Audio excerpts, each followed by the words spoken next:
지난 금요일 역사적인 남북 정상회담이 있었습니다. 남과 북의 최고 지도자가 판문점에서 만나 서로 담소를 나누고 또 악수를 하고, 이 장면이 전 세계 탑 뉴스가 되었습니다. 남쪽의 대통령과 북쪽의 최고위원장이 만나서 1대1로 대화를 나누고 또 서로 함께 손을 잡고 웃는 모습에 많은 사람들이 감동을 받았습니다. 한 사람과 한 사람이 만나는 그 모습, 한 사람의 역할이 얼마나 중요한가 참 새삼 느낄 수 있었던 순간이었습니다. 이 시대 하나님께서는 한 사람 한 사람을 통해서 하나님의 귀한 일들을 이루어 가십니다. 영성과 성품과 실력을 갖춘 그런 사람들을 하나님은 부르시죠. 노아처럼 거대한 방주를 만들기도 하시고 또 그 사람을 통해서 새로운 역사를 써나가게 하십니다. 갈렙처럼 처음과 나중이 같은 한결같은 그런 사람으로 또한 이 땅에 또 가나안 정복 전쟁의 마지막 종지부를 찍게도 하시죠. 그런가 하면 아나니와 사울처럼 복음 전파에 있어서 꼭 필요한 사람들을 만나게 하시고, 그리고 그들을 통해서 놀라운 일들을 이루어 가기도 하십니다. 하나님은 한 사람을 찾으십니다. 하나님의 뜻과 계획들을 이루어 드릴 수 있는 순종하는 그런 한 사람을 찾으시고 필요로 하십니다. 우리들도 마찬가지죠. 수많은 사람들, 우리 주변에 많은 친구들이 있지만 어떤 특별한 상황 속에서 우리에게 꼭 도움이 필요한 사람이 있습니다. 특별히 오늘 설교의 제목처럼 누군가에게 위로가 되는 그런 사람이 있어요. 힘들어하고 낙심하는 친구들, 가족들, 동료들, 그들에게 위로의 말을 전하고 위로의 행동을 해주는 그런 사람이 있습니다. 자, 나는 어떤 사람이 될 것인가? 오늘 본문의 주인공은 디도라는 사람입니다.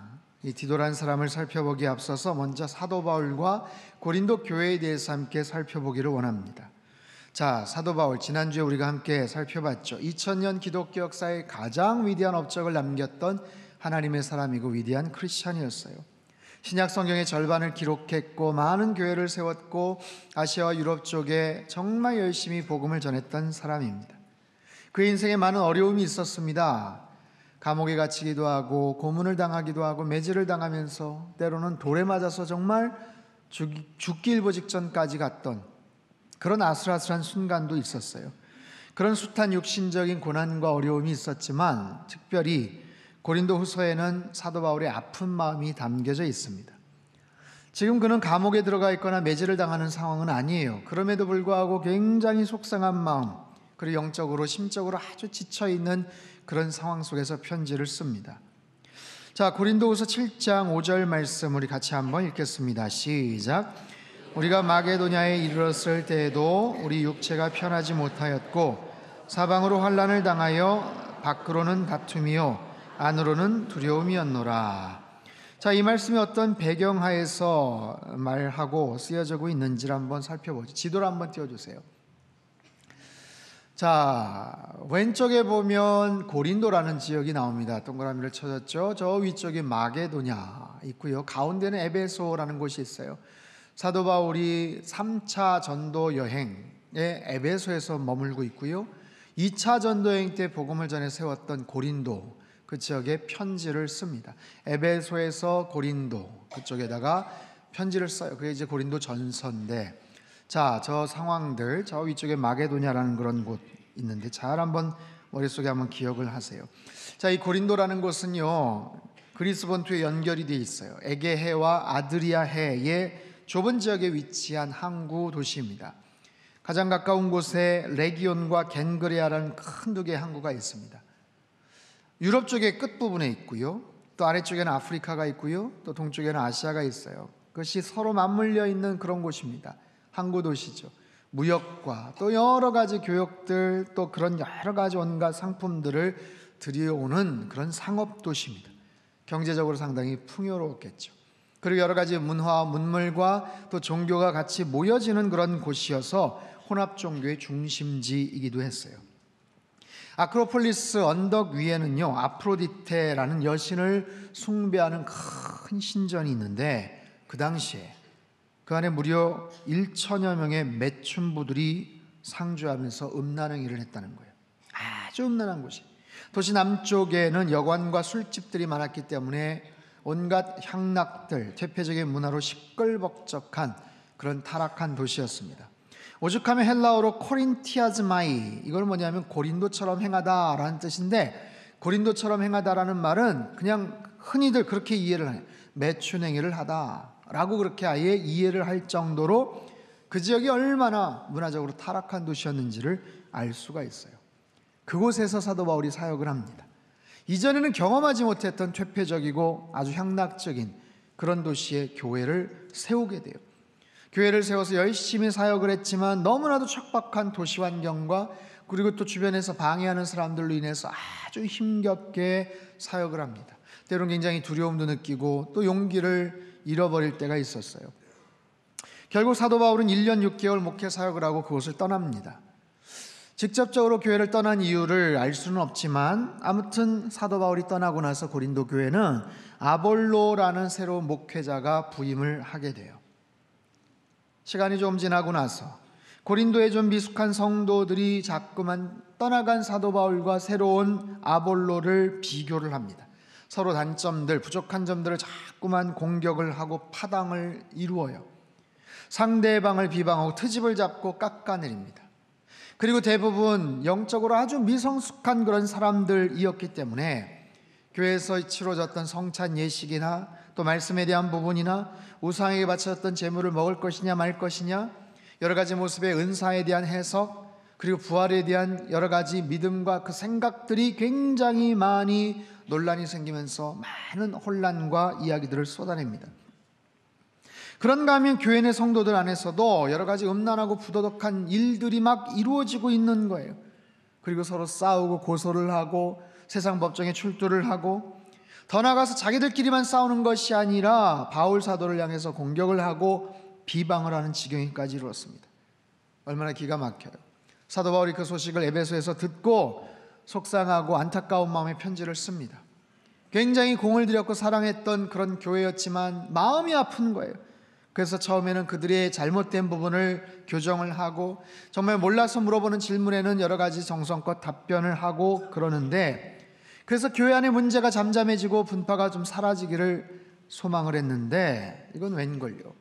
오히려 그 편지를 보고서 반대하는 사람들이 발끈한 거예요. 그리고 오히려 사도 바울을 더 비난을 하고 무시하는 이야기들이 막 들려옵니다. 그때 사도 바울이 굉장히 화가 났어요. 참았던 감정이 폭발을 합니다. 그래서 그들에게 마음의 쓴소리를 아주 솔직하게 막 소개를 하는 거예요. 그 내용이 고린도후서 10장, 12장, 13장 부분적으로 쭉 소개가 되는데 한번 표준 세번역 번역으로 한번 계속해서 같이 한번 좀 읽어보겠습니다. 시작. 나는 편지로 여러분에게 겁을 주려고 하는 것과 같이 보이고 싶지는 않습니다. 바울의 편지는 무게가 있고 힘차지만 직접 대할 때에는 그는 약하고 말주변도 별것이 아니다 하고 말하는 사람들이 있습니다.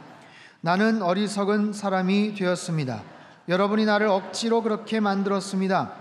그러나 여러분은 나를 인정해 주었어야 마땅합니다. 내가 비록 보잘것없는 사람일지라도 저 가장 위대하다는 사도들보다 부족한 것이 하나도 없습니다. 나는 여러분 가운데서 일일이 참으면서 표적과 기사와 기적으로서 사도가 된 표적을 나타냈습니다. 내가 다른 교회들보다 여러분을 덜 생각한 것이 무엇입니까? 내가 여러분에게 폐를 끼치지 않았다는 것을 제외하고 말입니다. 나는 여러분에게 짐이 된 일이 없습니다. 그런데 어떤 사람들은 내가 간교한 속임수로 여러분을 사로잡았다고 합니다. 내가 여러분에게로 보낸 사람들 가운데 어느 누구를 시켜서 여러분을 착취한 일이 있습니까? 내가 두 번째로 여러분을 방문하였을 때에 전에 죄지은 사람들이나 또 그 밖의 모든 사람에게 이미 말한 바와 같이 지금 떨어져 있으면서도 다시 말하여 둡니다. 내가 이번에 다시 가면 그러한 사람들을 그냥 두지 않겠습니다. 자, 부분적으로 발췌를 해서 같이 읽었지만 그 사람들이 막 바울 사도를 못마땅한 그 마음을 막 표현을 하는데 도가 막 지나치는 거예요. 심지어는 바울 사도가 무슨 사도냐, 그 사람 사기다, 거짓말이다, 그가 무슨 사도냐, 예수님과 같이 지낸 그런 사람도 아니고, 아예 근본적인 자격에 대한 부분들까지도 막 얘기하는 거예요. 그 사도 바울의 육체에 가시가 있었거든요. 봐라, 뭔가 문제가 있으니까 하나님이 그 사람 고쳐주지 않는 것 아니냐, 막 그런 육체적인 핸디캡까지도 막 공격을 하고 막 그렇게 조롱을 하고 비방을 하는 거예요. 그러니까 사도 바울이 그 속상하고 언짢은 마음을 담아서 편지를 씁니다. 내가 다시 가면 그 사람들 가만두지 않겠다. 굉장히 지금 험악한 분위기인 거예요. 그런 상황 속에서 그 편지, 그 내용을 자기가 신뢰하는 동역자인 디도에게 보내서 그쪽으로 파견을 합니다. 자, 디도, 오늘 제목이죠. 디도, 내게 위로를 주는 사람. 디도는 누구인가? 사도 바울의 아주 훌륭한 동역자죠. 디모데와 더불어서 그의 영적인 아들이라고 지칭을 받을 정도로 가장 힘이 되고 위로가 되는, 그리고 아주 거칠고 어려운 그런 문제를 잘 해결해 주는 그런 사람이었어요. 디모데는 유대인이었지만 디도는 헬라인입니다. 그래서 헬라인이기 때문에 그 고린도 지역에 가서 뭔가 문제를 해결하는 데는 상당히 도움이 될 거예요. 이방 문화의 여러 가지 어려움들, 문제들, 야, 나도 너희들과 똑같은 이방인이야, 나도 너희들처럼 처음에 예수님 믿은 지 얼마 안 되지만, 이런 이야기들을 충분히 할 수 있었던 거죠. 그런 상황 속에서 그 고린도 지역의 상당히 미성숙한 사람들과 때로는 거친 대화를 해야 되는 상황에서 아주 적합한 사역자가 바로 디도였던 거예요. 그래서 사도 바울이 속상한 마음을 디도 편에 보냅니다. 잘 전달을 하고 사람들의 문제를 좀 해결을 하고 교회를 안정화시킬 수 있도록 보낸 거예요. 그리고 나서 시간이 흐릅니다. 근데 시간이 한참 지났는데도 연락이 없는 거예요. 올 때가 됐는데 오지도 않아요. 그 당시에 무슨 핸드폰이 있습니까? 궁금하다고 연락할 수 있는 그런 방법이 없잖아요. 그 상황 속에서 사도 바울의 마음이 타들어가기 시작하는 거예요. 문제가 잘 해결이 됐는지, 속썩이던 사람들이 잠잠해졌는지, 자기가 너무 솔직하게 너무 거칠게 편지를 쓴 건 아닌지, 여러 가지 생각들이 막 차오르는 거예요. 궁금하기도 하고 답답하기도 하고, 내가 좀 너무했나 후회하기도 하고, 간절한 마음으로 기다리게 됩니다. 편지를 보내놓고 그런 마음이 드는 거예요. 여러분, 우리도 그런 경우들이 있죠. 뭔가를 기다리는데 소식이 없고, 때로는 어떤 홧김에 어떤 행동을 하고 나서 후회를 하는 일들이 있어요. 때로는 전화를 해놓고 편지를 쓰고 문자를 보내놓고 후회하고 아쉬워하는 그런 일들이 있습니다. 요즘 전화도 많이 하지만 요즘 문자로 어떤 커뮤니케이션 대화들을 많이 하지 않습니까? 근데 때로는 막 급하게 어디 움직이고 이동하다가 문자를 보내고 막 이러는데 잘못해서 띄어쓰기나 아니면 오타가 나는 그런 경우들이 있어요. 보내놓고 황당하는 경우들이 있죠. 할머니 오래 사세요 적었는데 할머니 오래 사네요 이렇게 잘못, 할머니가 중풍에 쓰러지셨어 근데 할머니가 장풍에 쓰러지셨어.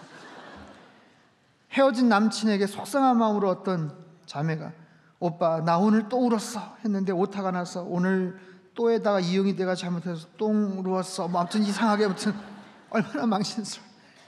어떤 목사님이 어떤 성도님에게 주말 잘 보내세요 했더니 답신을 했어요. 목사님도 주말 보내세요. 그랬는데 목사 니도 잘 보내세요. 예, 제 얘기는 아닙니다.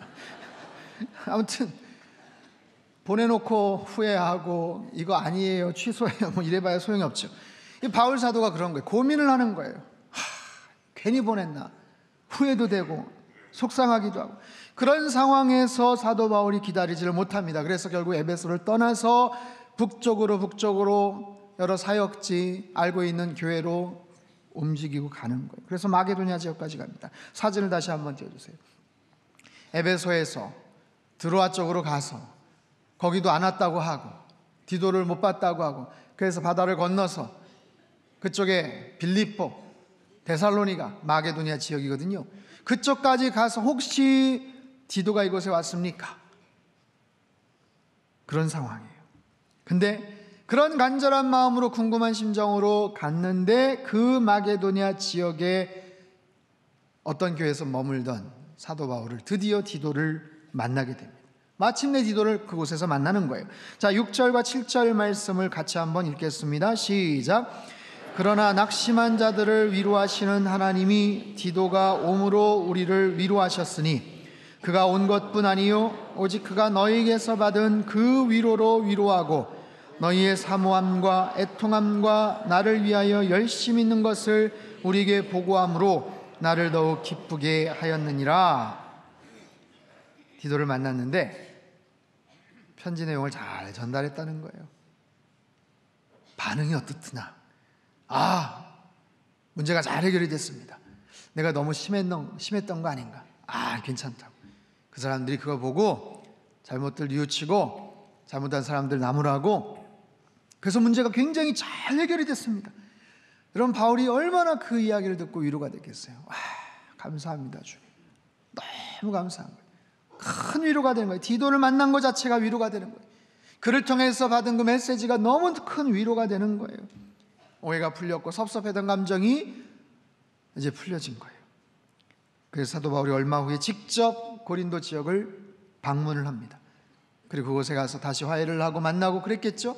그곳에 3개월간 머물면서 로마서를 쓰게 되는 거예요. 좋은 만남을 거기서 갖게 됩니다. 자, 이처럼 마음이 답답하고 궁금하고 후회가 되고 아쉬움이 있을 때 디도가 그에게 큰 위로를 줘요. 그를 만난 것 자체가 큰 위로가 되었고, 정말 힘들고 애매하고 어려운 일을 그 디도를 통해서 해결을 하게 되더라 라는 거예요. 디도는 이처럼 바울에게 큰 위로를 전해줬던 사람입니다. 가장 사랑하면서도 애정 관계에 있었던 그 고린도 교회, 그 성도들, 그 교회 여러 가지 문제들을 잘 해결해 준 참 고마운 사람이 되고 말았어요. 여러분, 우리에게도 이런 위로를 주는 사람들이 있죠. 그리고 위로를 주는 말들이 있어요. 괜찮아, 잘 될 거야, 힘을 내, 나는 언제나 너의 편이야, 좋은 일이 있을 겁니다, 걱정하지 마십시오, 이런 말들이죠. 지난 2009년 세상을 떠난 장영희 교수라는 분이 계셔요.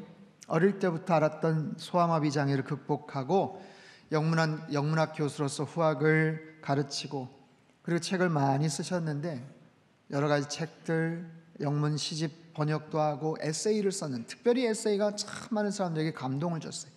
아주 진솔하게 평범한 일상의 이야기들을 아주 그만의 통찰력을 가지고 잔잔하게 이렇게 쓴, 감동이 돼요. 그분이 세상 떠나기 전에 마지막으로 남기셨던 살아온 기적, 살아갈 기적이라는 책이 있어요. 거기에 이런 내용이 나옵니다. 초등학교 1학년 때 혼자 집 앞에 앉아 있는데 골목을 지나던 깨엿장수 아저씨가, 옛날에 엿장수 아저씨 있잖아요, 가위, 큰 가위를 쩔컹쩔컹하면서 지나가는 거예요. 이 장령이 어린이가 목발을 옆에 두고 대문 앞에 쓸쓸히 앉아 있는 이 꼬마 장령이를 보고 그 엿장수 아저씨가 다가오더니 깨엿 2개를 내밀더랍니다. 그리고 미소를 지으면서 괜찮아 하고 말을 하고 갔대요. 그 당시에는 무엇이 괜찮다는 것인지를 몰랐대요. 돈 없이 깨엿을 공짜로 받는 것 괜찮아 이런 건지, 아니면 옆에 있는 목발을 보면서 너 목발 짚고 살아도 괜찮아 이런 이야기인지. 근데 그 말에 담긴 그 너그러움, 어떤 따뜻함, 그 느낌을 갖고 세상은 참 살만한 곳이구나, 그렇게 믿기 시작했다고 합니다. 그러면서 그 괜찮아 라는 말에 담겨져 있는 그 따뜻한 그 의미들을 이렇게 설명을 해요. 괜찮아 라는 말은 혼자나마 문제를 풀다 결국 골든벨을 울리지 못해도 친구들이 얼싸안고 말을 하는 그런 말입니다. 괜찮아, 괜찮아.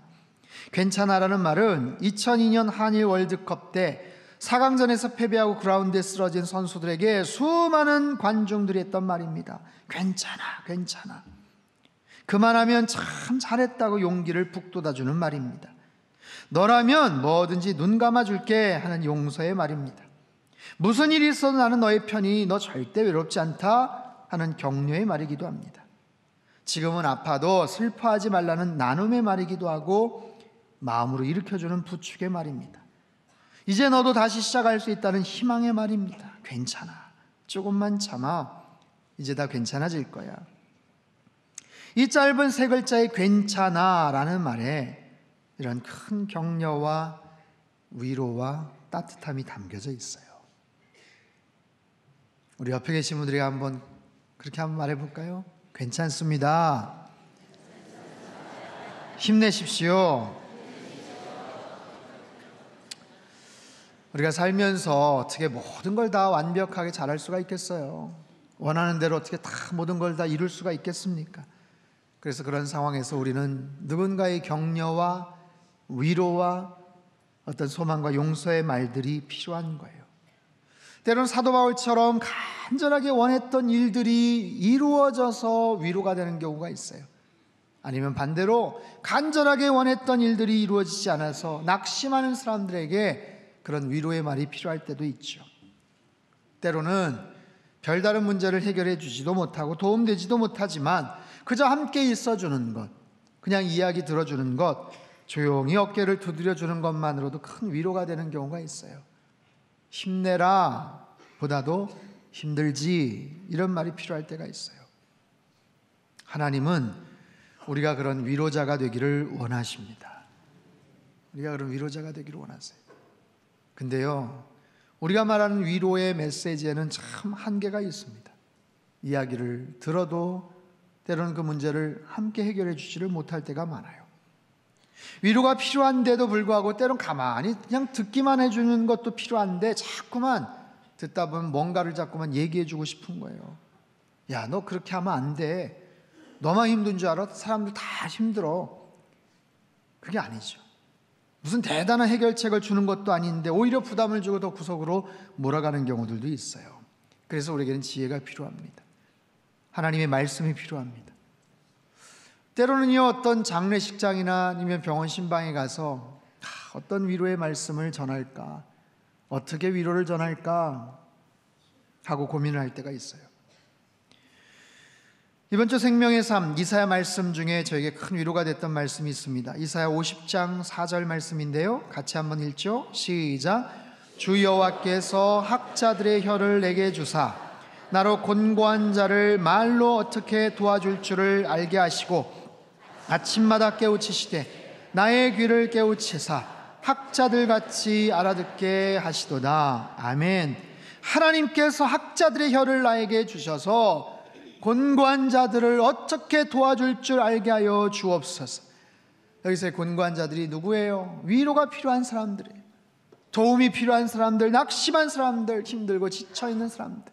무슨 말로 위로를 해줘야 되는데 하나님 무슨 말로 이들의 상한 마음을 위로해 줄 수 있을까요? 저에게 학자의 혀를 허락해 주십시오. 우리에게 그런 지혜가 필요해요. 나의 말이 아닙니다. 하나님의 말씀이에요.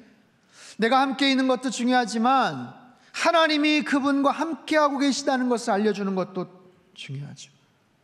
왜냐하면 하나님만이 우리의 참된 위로자가 되시기 때문에 그렇습니다.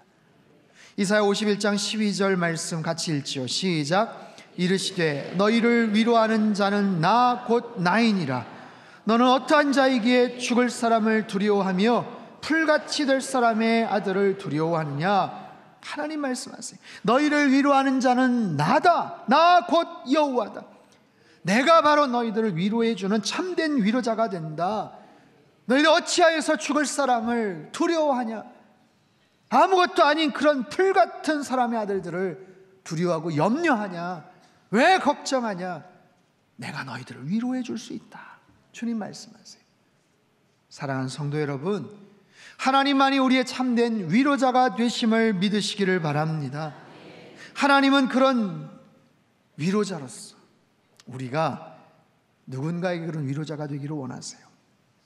디도처럼 내 주변에 가까운 사람들을 위로하는 사람들이 되기를 원하셔요. 내 주변에 가까운 사람들, 남편과 아내에게 수고 많다고 이렇게 위로해 주는 사람, 우리 자녀들에게, 부모님에게 위로해 주는 그런 사람. 걱정하지 마세요. 괜찮아질 겁니다. 잘 될 겁니다. 성도들에게, 교우들에게, 직장 동료들에게 등을 한번 쳐주면서, 손을 잡아주면서 격려해주고 응원해주고 위로해주는 바로 그런 사람이 되기를 원하셔요. 특별히 오늘 장로 투표가 있어요.